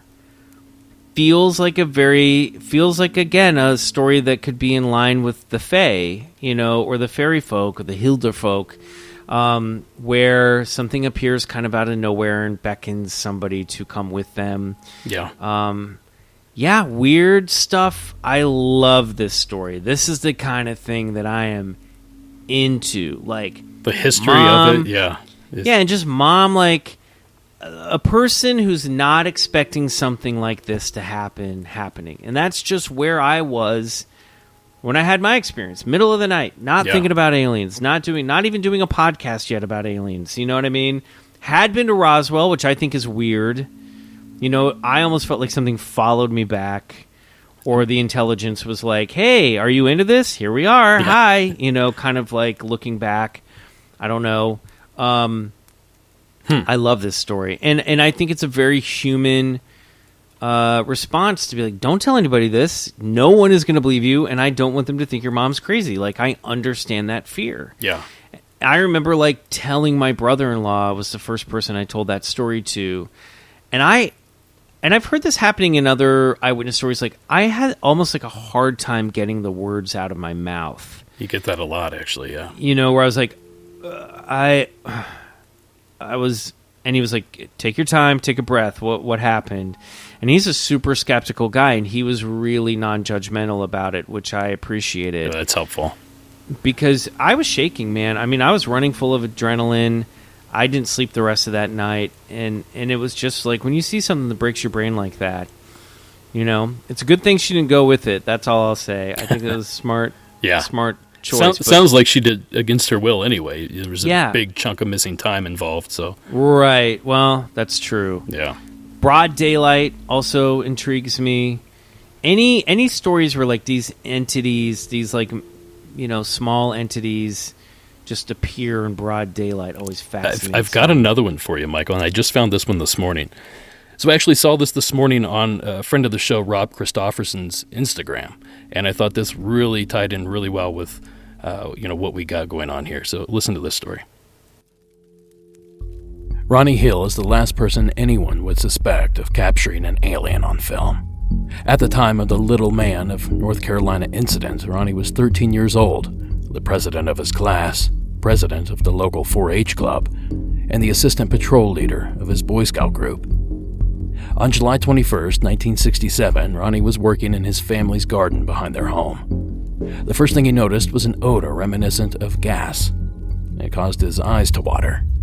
There was an unusual silence that had crept into the area. 15 minutes later, the silence was replaced with a buzzing sound. The smell of the gas increased. Turning his head, he caught the shape of a blacktop hat-shaped object. There was another object, a white ball-like object 9 feet in diameter. Convinced that no one would believe him, he ran inside and grabbed his Kodak Sabi 620 camera. Returning outside, the object had landed on the ground. A loud sound hurt his ears, and that's when Ronnie saw a short figure emerge from behind the craft. They were between 3.5 and 4 feet tall, carrying a funnel-like device that they positioned toward the ground. Ronnie was 15 feet away from the man and the object when he took the photo. He could hear hissing sounds during this time, though he wasn't sure if it was the being or the craft. The being, once again, moved beyond the craft, walking with a wobbling gait. The craft took off slowly, the black hat reappearing. The white object joined a larger craft, taken inside by a rod. The being had puffy cheeks and high cheekbones. Their eyes were tilting and slanted. They wore a skin-tight metallic suit, a blue belt, and a silver helmet.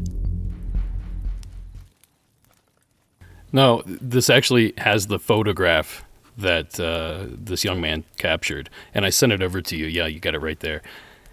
Does that look like what you saw? You know, if you had to guess. I mean, to describe this really quick, you can check it out in the show notes, but it's just it looks like a 2-3 foot tall humanoid shape. It almost looks like a feminine build if you had to give it a guess. A large head that appears to have a helmet or something on its head, and it's all very reflective. It seems to be like the metallic color that's described. Does this look like what you saw? Look, similar stature, but no. I mean, I saw that, judging from the photograph, the head... So the head on this, like, first of all, this photograph is really intriguing, really fascinating, and to me, sounds like maybe what the last listener's mom saw, because this guy is, like, definitely silver.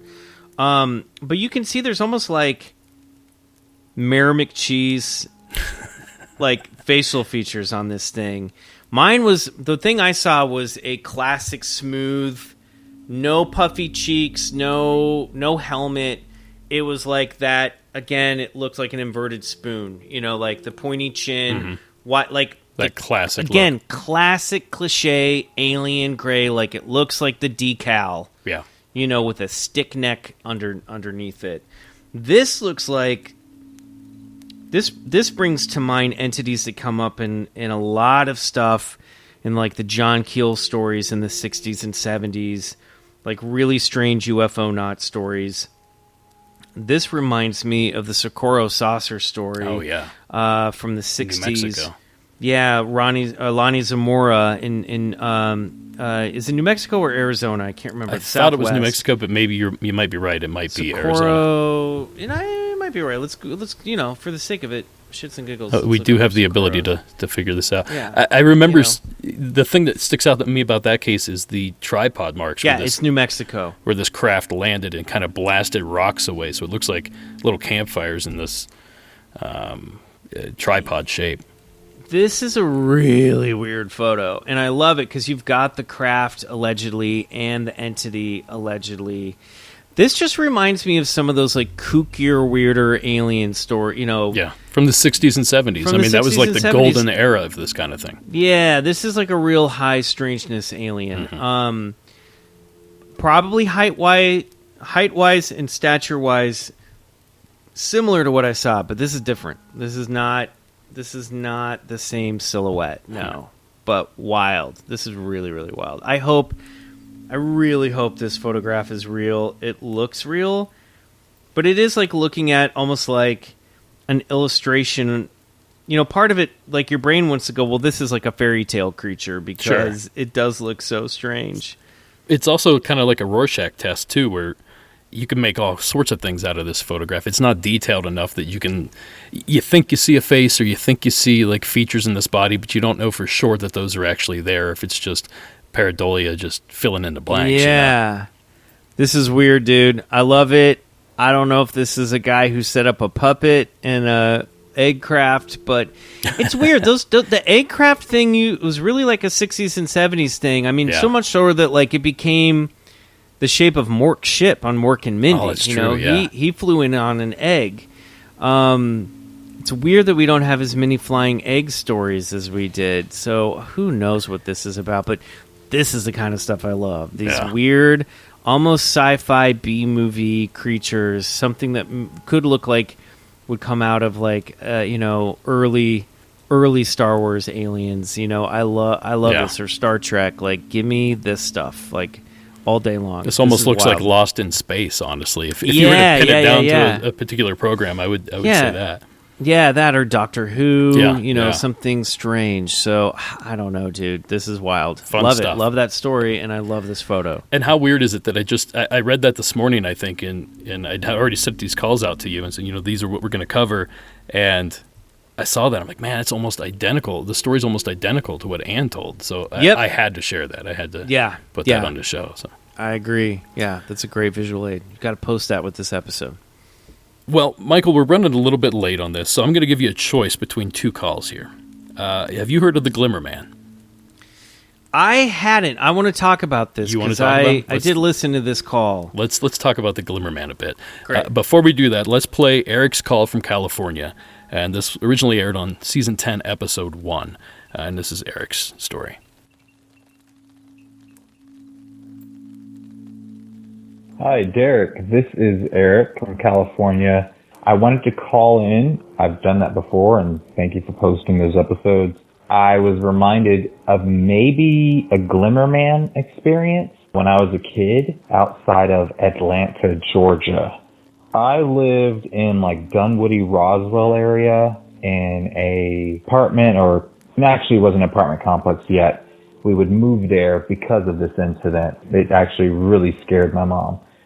We were in townhouses, and the second line of townhouses, let's say our street made a square. So we were the right angle, we were the y-axis, they were the x-axis. And behind their house was a wooded area, and that wooded area was immediately sloping down. It was a hill. I was probably about 5 or 6 years old. I had a big wheel, and my neighbor who lived 2 doors down was a little bit younger than me, but he was cognizant and smart, and so I'd play with him and kind of just, was a neighborhood kid, a neighborhood friend. So we were racing our big wheels, and we ran behind the x-axis track of townhouses. Well, he sped before me because I slowed down. And to my left is a big fence lining the backyard of these, quarter, eighth, 16th acre properties of townhouses. And then to the right are the woods. Well, out of the woods, something compelled me to stop. And it wasn't like, I decided it, I agreed with it, but it was like, I just had to stop. It was as if something was in front of me. And in my memory, nothing's there. I can see the woods and I can see myself. I remember stopping on my big wheel. Well, then I'm lifted off the ground.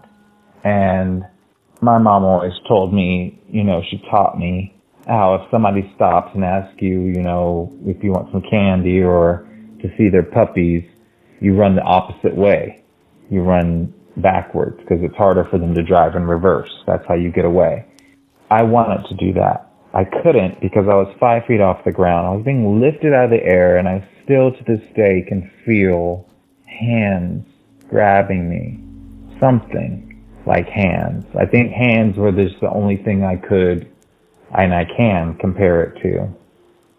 In any case, while I was up in the air being held up by this invisible being or figure, because something was there, like I felt it and I knew it was there. It was very cognizant, but it wasn't visual. I could see my friend who had beaten me in the race looking back, and the look of terror and horror on his face. It was something I can't etch out of my mind. The look of shock, how wide his eyes were. So I know that I'm not alone in this experience. I know you've mentioned some Glimmerman stuff, and I didn't know what it was called. But when I described it to the police officer, because once it set me back down slowly, and then I just sped off, and we ended up finishing our race, sure, but we weren't finishing our race. We were running for our lives. And then we ran into our separate houses, and I told my mother someone just picked me up, and in my memory I black out. But I come to, and I'm talking to a police officer, and she asked me to describe him, what he looked like, and I said he had dreadlocks. I don't know why I said that, but when you mentioned that these people have these Glimmerman experiences with people with dreadlocks, not people, those invisible beings that look like Predator, it kind of all made sense. So maybe I'm really lucky. Who knows? I really appreciate the show. I'm going to continue binge listening, but I just wanted to call in and contribute to this chaos you have going. Now, thank you so much, Derek. And thank you, Eric, for sharing that.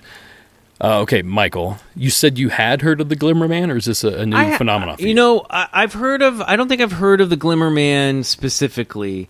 Definitely heard of, obviously shadow people, and then, static entities that show up in the night that look like they're made out of static from the old TV sets. And then the closest I think to the Glimmerman I've heard of, and you'll explain this more, is the stories, again, back to John Keel, of the grinning man entities that people would see. Sometimes Indrid Cold get lumps in with that. But there was, leading up to that, there were incidents of I think there was a guy in New Jersey that a bunch of kids saw standing behind a fence that was wearing a shiny green and yellow suit, a shimmering suit, and was smiling at them creepily. So I hadn't heard of any. Yeah, so I hadn't heard anything specifically like this. So tell me what you're talking about. Sure. Well, these contemporary Glimmerman sightings, I'm talking late 90s up until today. They're essentially the Predator from the Predator franchise. They're that technology-based camouflage, whatever it is that they've managed to do. I've received tons of reports from the state of Idaho, oddly enough. I mean, I'd say 50% of the calls I've received, and I've probably got 20 calls based on this. And like I said, half of them are from Idaho, weirdly enough. And then other places like Ohio, this one's California. I'm trying to think of a few other places where I've had them reported. But essentially, they're just a humanoid figure, looks like a normal build man, but they're camouflaged. And the wave is bending around them. It's just light is bending around them or something like that. And there is some military technology that kind of gives this effect. But from my understanding, and of course they're not going to tell us if it is, but my understanding is it's not quite ready. They're not actually testing this out. Right. But the people that run into these things, it's almost as if they were given the suit and said, here, go practice, go out and scare some people. Because the little girl was in a rest area bathroom and doing her business, and all of a sudden the corner started moving and there was a person there in the corner. Well, that's not okay. That's not okay to begin with, but that's creepy as hell. There was another one that I remember from It was from Missing 411 documentary, The Hunted, I believe, was that one, where a deer hunter in Ohio was actually in a deer stand, and she said this creature walked by while she was up in the deer stand, and she could see it clear as day. And they're all describing it essentially like the Predator from those films. Well, and I've heard, obviously, and especially doing the show with Bryce, like this comes up in the Bigfoot stuff all the time, that Bigfoot has some sort of ability to cloak. Yeah. And look, I think like that's possible. It might be some tech. I also think, like, look, our eyeballs can only see a limited range of the visual spectrum. You know, anybody who has a pet, you know that, like, your pet can see some things, like cats can see some things you can't, and you can see some things that your cat can't. I can see some things, you know, like, my dogs can't register what's on the TV screen unless it's a really large image that's up close, right? The the screen's on, right? So I just think that it's possible that there are naturally recurring entities, or some of these entities just don't fully register on our visual wavelength. You know what I mean? That like we're not able to see them completely, that they're coming through blurry. You know what I mean? And even our cameras aren't catching them. You know, that it looks blurry because we can't see the full, you know, resolution of their bodies. You know what I mean? So that's weird. It is weird that it's so predator specific, and like the idea of like it had dreadlocks. Yeah, this report is the only one I have that I've ever heard of the dreadlocks. And so I wonder. So that makes me think. Okay, one of two things. One, that the storyteller, the experiencer here, as a kid, connected the glimmering effect to Predator, which he had already seen. And so his best way at 4 or 5, and maybe, you know, it's a young age to see it, but if you grew up in the 80s and 90s, you saw a lot of stuff that, you know, it's like probably shouldn't have. But I definitely watched Predator when I was 5 or 6. Too young. Whenever it came out. Too young. So I could see a kid going, the best way I can describe it is dreadlocks, because you're associating the glimmering with the Predator that has dreadlocks. That's exactly you know what I mean? was thinking too, So even if you didn't specifically see dreadlocks, you're thinking about the dreadlock man from the Predator movie. So that's possible. It's a kid's interpretation of it. Also weird that, like, is this like some weird tulpa thing? Are we bringing...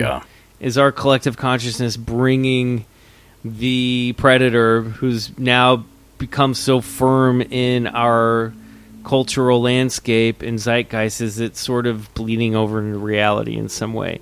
That's like, an interesting concept, I don't know, you know, and I don't know where I stand on that stuff, but it's like the fact it picked him up, that's crazy. I don't know, that's really, really weird. Well, really weird. Another weird thing happened this morning, or yesterday actually. I was listening to a friends of mine, Expanded Perspective, Cam and Kyle down in Texas. They have their own paranormal podcast, and they kind of coined the term Glimmerman. I think they actually came up with that term. Before that, we didn't really have a name for it.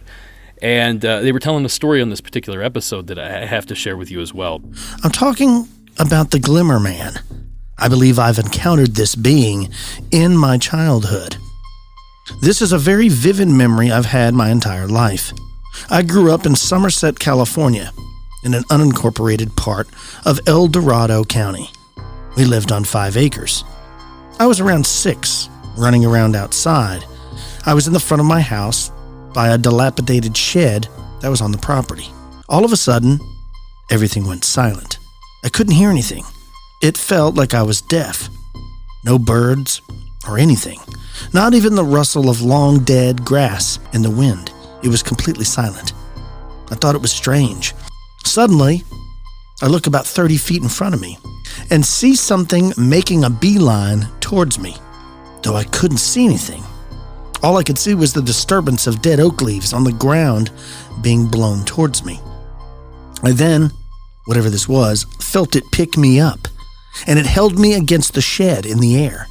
I was then dropped like nothing happened, and it seemed to vanish. I ran inside, crying to my mom. That house had many paranormal encounters while we were there, from shadow men to orbs. Thanks for listening to my story. You guys rock. Garrett. So there we have the same state, very similar stories. A young man outside playing, picked up by this seemingly invisible entity. What do you make of these two coincidences? Is it a coincidence? Is this maybe telling of something that might have been going on in the 80s? I mean, you can't rule it out, right? You have some corroborating, eyewitness testimony that backs up. I mean, it certainly would make that the listener from the other story feel less crazy, I would imagine. Yeah, I'm sure, yeah. Comforting to know that, like, okay. This also reminds me of the Carl Higdon alien abduction, where Carl Higdon was a elk hunter. Yeah, the Wyoming encounter. Yeah, and he talks about how the forest went completely silent and everything went still, and it felt like all of nature had paused right before he encountered this weird alien with the drill bit hand that had offered him little cellophane packet of pills and took him on his cube-shaped spaceship to another planet. So there's that idea of everything kind of stopping and pausing, whether that means that something's interfering, you're crossing over into a liminal space. That tracks. Yeah, weird It's stuff. wild. Yeah. I don't know what any of this stuff is. You know what I mean? I just don't. I love the stories. I love it. Yeah. You want to hear something even weirder? Yeah. So the film The Predator, there's a guy that created this look for the monster. Stan Winston, right? Stan Winston, yeah, his company worked on it, but I think the guy that actually came up with this design, his father was J. Allen Hynek. No. Yeah. Really? How wild is that? That's cool. That's never come up on our show before. I don't have his name off the top of my head, but if you IMDb him, he's on there. Something Hynek. His last name's Hynek, whatever it is, but he's actually his son. So that, and for those that don't know, Hynek ran Project Blue Book in the 60s, and I think it ran almost to the 70s, 69 or something like that, right? So he was probably privy to all sorts of crazy things. Did he tell his son, there's this technology out there that we're encountering? Right. And the son's like, I have a great idea for a monster. Well, and I remember the original monster, and that was played by Jean-Claude Van Damme, and it had a much different look. It was more buggy and weird looking. And they were like, Aardvark or something. We gotta throw this out and redo it. Thank God. That's wild. What a cool, coincidence. Yeah. I love that. And of course, even if his dad didn't, you would have to think that someone who's that creative, who grows up, people conspiracy theorists are like, Hollywood knows all the secrets, and they're working with the government to to disclose and do this, or Spielberg was shown this or that, and it's look, maybe Spielberg was shown some weird stuff. For Close Encounters, I don't know. Yeah, I don't think so. Let me tell you, as someone who works and lives in Hollywood, nobody truly knows what they're doing out here. They're just 100% agree with that. They're trying to chase success, But creative people with imaginations gravitate towards Hollywood. They also gravitate towards this stuff. So I don't think Hollywood's being told a lot of this stuff. It's just a lot of people in Hollywood are into this shit like I am and are well researched, and then they put it into their scripts because it captures their imagination. So I could absolutely see this guy being influenced by his father's work or researching what his father did, coming across stories of cloaking aliens and being like, here we go, this has got to be part of this movie. That tracks to me. I don't think anyone's really, working closely to disclose alien, Yeah, I don't think so either. I've worked with the military. I've worked for Boeing. I had clearance for a little while, and I've actually worked in films for a good 10 years. And I can tell you, neither set of people know what they're doing, honestly. And they're certainly not communicating with one another. No, guys, here's the thing. Nobody knows what they're doing. Yeah. All of this is chaos. Exactly. It's all 100%. It's all chaos. hit or miss. It's all hit or miss, yeah. Oh, weird, cool stuff, man. I love all this. I love that photo. I'm going to be thinking about that picture for a long time. I got to look into that story. We might need to cover that on Bigfoot Collectors. Oh, that'd be great.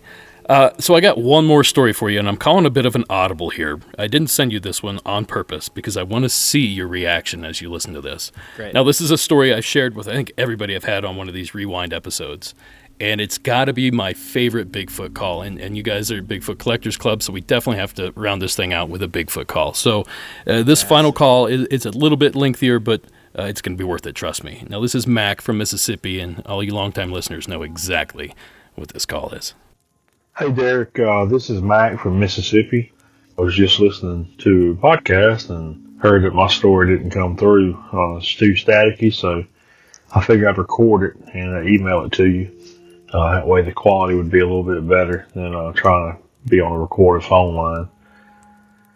Like I said, I was out deer hunting. I was in a kind of stand and I climbed about 30 foot up and I was sitting there.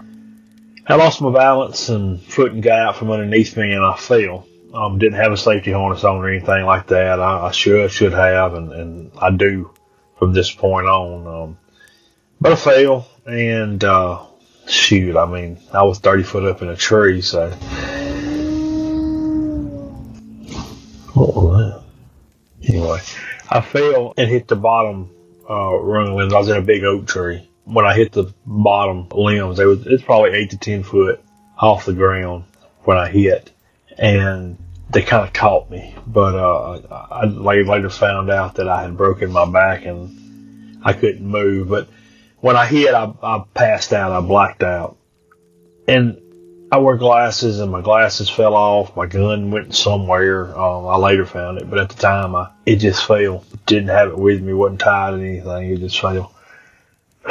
So I get awoken off the tree with agonizing pain, and I'm being, like I said, I'm 8 to 10 foot off the ground laying on these trees, and I'm 5'10", 320, 325. I'm not a little guy, but I was being lifted off these limbs and supported underneath my neck and on my rear end by just these gigantic hands. And my glasses fell off, and without those, man, I am blind. I can't see a piece of paper 3 foot from me. I can't see unless it's right up on me. So my glasses fell off, and what happened next is still troubling. I was lowered to the ground by this creature. I guess you're going to call it a Bigfoot, Sasquatch, whatever your deal on that is. And it was a female, and I say it was a female because the first thing it had a feminine looking face. If that makes sense, it wasn't. I hear a lot of people on these podcasts talk about it looked like a big silverback gorilla and all that. This wasn't that. It was ape-like, but like the cheekbones and the face was more slender than you would look like. I'd say if I looked at gorillas online or in the zoo or pictures, the big old wide face and all that. It was more of a contoured face, and she was also had breasts, and the breasts were she was lactating, and I was sitting there in agony, man, and I'm scared to death. I don't know what is going on, and she takes her breast and puts it in my mouth, and she tries to get me to drink milk from her breast, and she squeezes her breast, and a little bit of milk gets in my mouth, and it is disgusting. I'm talking about it is the nastiest thing I've ever tasted. But she, during this time, is being so nurturing. It reminded me, now looking back on it, looking at videos of Coco the gorilla with her kittens, how she would nudge them and love on them and try to get them close to her, and she could, generally could tell that she cared. That's what this gorilla, she was, she was worried about me, and it's really weird. While all that was going on, man, I'm panicking, but I can't move. I got taken to the hospital later after I was found. After I didn't come home, they came out looking for me, and I had a broken back. But as she was doing that, back behind her, there was something much, much larger than she was. And we have wild boars here in the South, in Mississippi. I live in central Mississippi, right on the Alabama line. And we have wild pig here that they're pretty big. They can get 260, 300 pounds for a wild boar. They can do a lot of damage. But what was behind her, I never saw the full vision of it because I couldn't see that far. But the sound that it made, it was like it was communicating with her, but it was so deep. and so guttural. And it's just like it went through my chest and went all into my body, and it was pulsating. And man, when I heard that, I knew that I was either something was coming to kill me. I was done for. But she turned around and she would kind of communicate, like do her little noise, and then it got really aggressive and light. And then she kind of pushed me away, not really aggressively, but kind of like, okay, I'm through. And then she got up and she left. But man, I'm telling you, whatever that was behind her, I'm glad that it didn't come over there. Man, it just sounded like just a beast. And it just shook me to my core whenever it made that noise. I could feel it in my whole body, like it was sitting on my chest. And like I said, she left, and whatever was in the woods with her left too. I'm suspecting that was a male. And then my family come and found me because I hadn't come home, and it was getting dark and things. All this was happening later. When I woke up, whenever I was lifted, it was probably around 5:30, 6. So it was almost dark then, but it was so low lit. And then I really don't know time. It was dark, and my family came and found me. I'm really not sure what time that was. But I didn't come home, and, they knew where I was going hunting at. That's one thing. And all you hunters out there, if you hunt by yourself, if you got the iPhone app or any Android apps that's got any kind of find me, cut that on, or let your family members know where you're going and go where you say you're going. If I would have snuck off somewhere else, I would have laid there probably, no telling what would have happened. If that big thing wouldn't have got me, man, we got coyotes down here and bobcats, and if I couldn't move and I was just laying there helplessly, man, ain't no telling what could happen. And where you harness in the tree, man, that's so important. Number one, I'm not getting back in the tree, but if I do, and then, I'm going to have to, you got to wear a harness if you're up there. But that's my story. Appreciate it. Well. Wow, yeah, that's wild. I also love the ending is like, the more you know. Yeah, it's a life lesson too, right? Yeah, look, I mean, that tracks. It all makes sense. If these creatures are out there, I could totally see them seeing him in distress and the maternal instinct to try to nurse or help someone who she knew was injured, and something that looks so closely similar to them, So I get that. That all makes sense. If we assume, or if we want to make the leap that Bigfoot exists, yeah, wild story, very specific, obviously. The skeptic side of me would say the shock and trauma from that backbreaking, that this was a hallucination or a fever dream in the middle of that, and some just real primal stuff kicked up from his subconscious, and when his body was suffering, went to a very primal place of like, I need mom, I need protection, and something just deep within your psyche bubbled up, and that's what you're getting. Yeah. Maybe the sour taste of the milk is blood in his mouth or something, so I can see that too. I mean, I've had dreams, that are very primal in that way and feel very powerful and almost feel like you're making contact with some ancient old entity.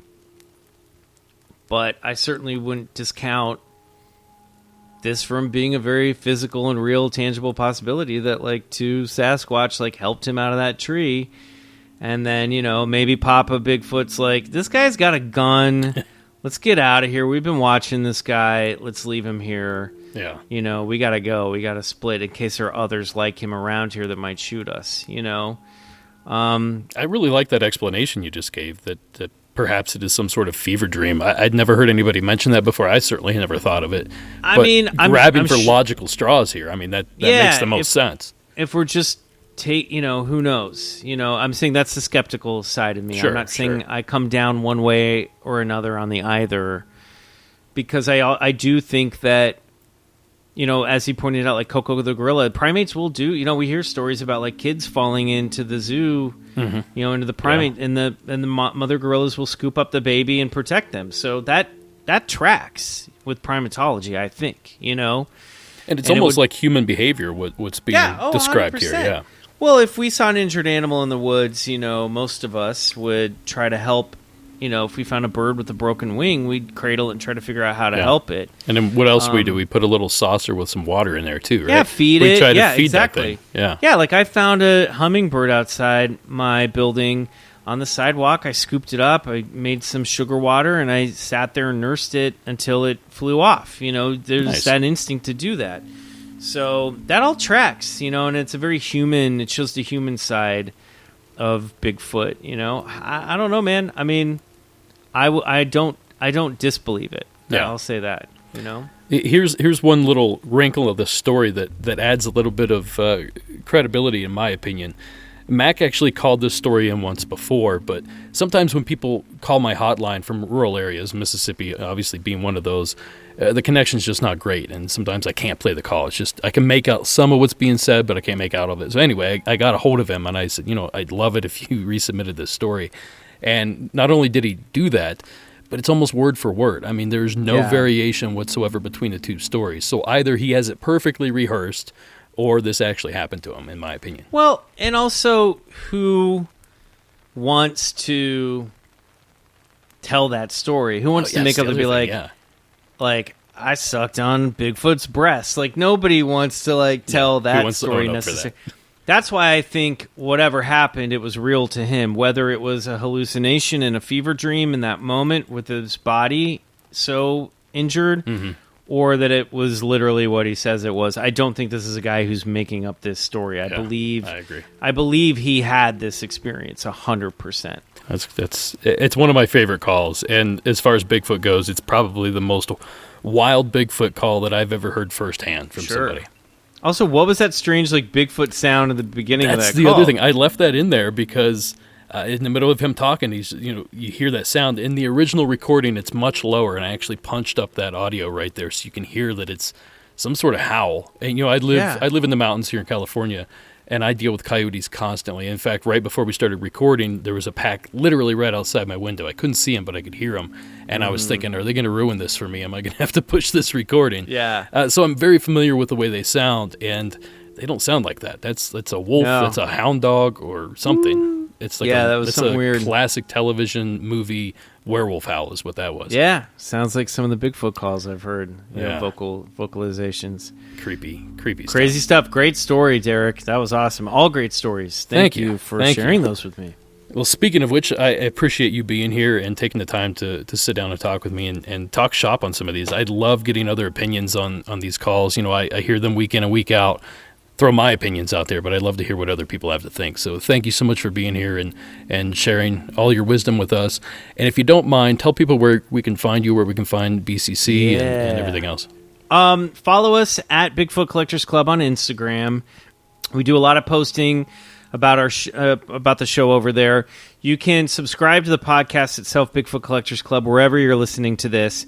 We also have a Patreon, Bigfoot Collectors Club The Other Side, which is just the parallel dimension to the show. We expand further into some of this stuff and watch, movies and shows and documentaries and talk about that stuff.